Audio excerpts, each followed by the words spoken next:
बहन ने मुझको बैठाया, बोली इलाहाबाद क्यों? मैंने कहा मतलब? कहती इंडिया क्यों? पेन की उतनी ही लिंक लगेगी, इंडिया लिखने में इलाहाबाद से कम लिंक लगेगी, तो नहीं बन रहे हो। बड़ा देर से उन्होंने कहा यार सोचोगे नहीं तो होगा कैसे। अपने बारे में बताऊं तो मैं प्रयागराज में रहता हूं, इलाहाबाद में। तो बचपन से तो यहीं रहा। उसके बाद मैं कानपुर गया था अपनी शिक्षा के लिए, फिर मैं वापस इलाहाबाद आया और इलाहाबाद आके मैंने एक कोचिंग में पढ़ाना शुरू कर दिया 2014 में। तो जिस कोचिंग में पढ़ाता था उसके जो मालिक थे, बाद में जो मेरे पार्टनर बने, वो बहुत ही बढ़िया आदमी थे। एक आमिर फारूकी करके उनका नाम है। तो काफ़ी बढ़िया उनका सपोर्ट था, काफ़ी मज़ा आया ऑफलाइन कोचिंग में। तो उस टाइम हालत बहुत अच्छी नहीं थी घर की, पर ऐसा नहीं कहेंगे कि बहुत परेशानी थी, क्योंकि वो जो फेज था वो भी जीवन था, मजे था उसमें।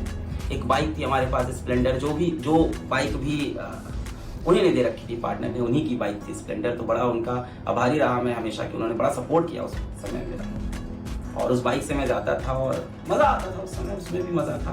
बाइक से जाता था, दुकान में जाके फोटोकॉपी कराता था, बच्चों को 4-4 घंटे पढ़ाता था, घर आके अगले दिन की प्लानिंग करता था और ये सब चलता रहता था। ऐसा करते करते 1 साल हो गया। मेरी कुछ जो आमदनी रही होगी वो महीने की 7 से 8 हज़ार रुपये रही होगी।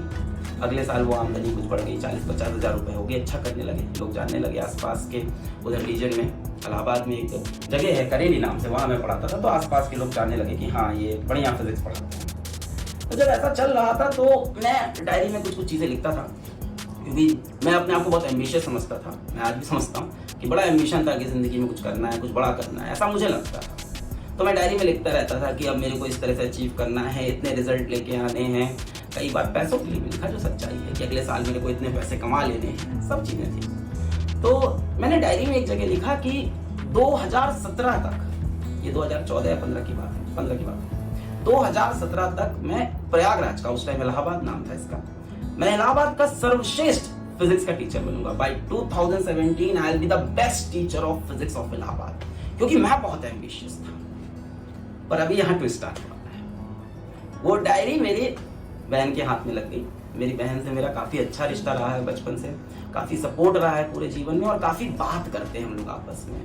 मतलब ऐसा रिश्ता है भाई बहन का कि हम लोग बहुत कुछ शेयर करते हैं आपस में। ऑफकोर्स कुछ चीज़ें शेयर नहीं होती, पर बहुत बातें होती हैं हमारी, काम को लेकर, ज़िंदगी को लेकर, माँ बाप को लेकर, दोस्ती को लेकर, हमारे रिलेशनशिप्स को लेकर, प्यार मोहब्बत, सारी चीज़ें बहुत बातें होती हैं। कभी एक दूसरे को हम लोग डांट देते हैं, कभी समझा देते हैं, और उनका बड़ा योगदान रहा है मेरे जीवन में। उनकी बातें मेरे को बड़ी लग जाती हैं, क्योंकि वो मेरे को बहुत प्यार करती हैं। और जो लोग आपको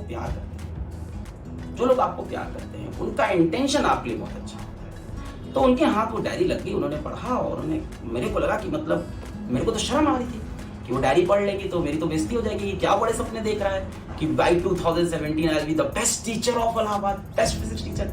तो मेरे तो शर्म से मतलब थोड़ा सा कह रहा था कि अब कैसे बात करूंगा दीदी से। मैं दीदी बोलता हूँ, अब कैसे बात करूंगा दीदी से। यार इन्होंने डायरी पढ़ ली, इनको लग रहा होगा यार ये भाई मेरा कहता बच्चों जैसा है, कितने बड़े सपने देख रहा है। पर हुआ कुछ अलग। बहन ने मुझको बैठाया, बोली इलाहाबाद क्यों? मैंने कहा मतलब? कहती इंडिया क्यों नहीं बन रहे हो? मैं हंसने लगा। मैंने कहा यार तुम मतलब मेरी क्या टांग खींच रही हो? लिख दिया। पर्सनल डायरी तुमको पढ़ना नहीं चाहिए क्या? हम लोग दूसरे की सभी चीजें पढ़ लेते हैं, ऐसा पर्सनल है नहीं। कई बार झगड़े भी हो जाते हैं एक दूसरे के फोन देखने पे, तो ऐसा ही रिश्ता है। खैर बहुत लड़ाई झगड़े भी हुए हमारे। तो उसने हमसे बोला कि इंडिया क्यों नहीं लिख रहे हो? तो हमने कहा तुम हमारी टांग खींच रही हो क्या? तो उसने बोला नहीं, अगर सोच ही रहे हो तो बड़ा सोच लो। जब तुम सोच ही रहे हो, इतना बड़ा सपना देख ही रहे हो कि इलाहाबाद के बेस्ट टीचर, तो इंडिया लिखने में क्या जाता है?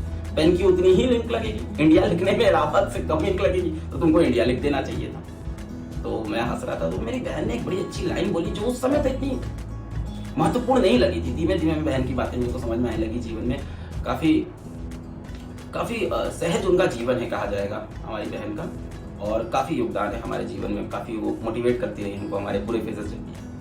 तो उस समय उन्होंने एक लाइन कही, जो लाइन मैं बोलने जा रहा हूँ बड़ी इंपॉर्टेंट है और बड़ी ही कॉमन लाइन है, हम सब ने सुन रखी है, पर इसका इंपॉर्टेंस बड़ा देर में समझ में आया, बड़ा देर में समझ। उन्होंने कहा यार सोचोगे नहीं तो होगा कैसे।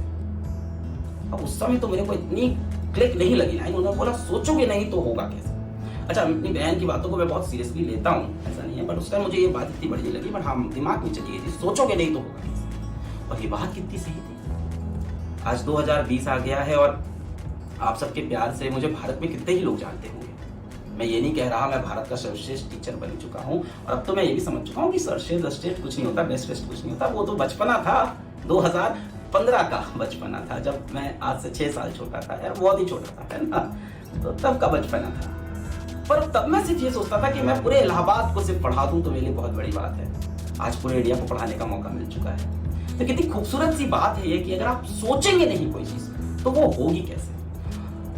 और इस कहानी में ये भी एक ट्विस्ट है कि उस रात मैंने डायरी में काट कर इलाहाबाद की जगह इंडिया लिख दिया था।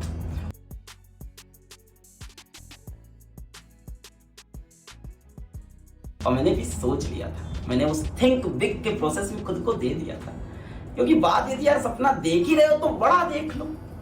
कि मैंने काट के उसको लिखा कि by 2017 I will become the best teacher of India. तो ना मैं बेस्ट बना, ना 2017 में बना, हाँ 2020 में, आज 2021 में मुझे भारत में काफी लोग जानने लग गए। तो ये परिणाम था इस बात का कि सोचोगे नहीं तो होगा कैसे।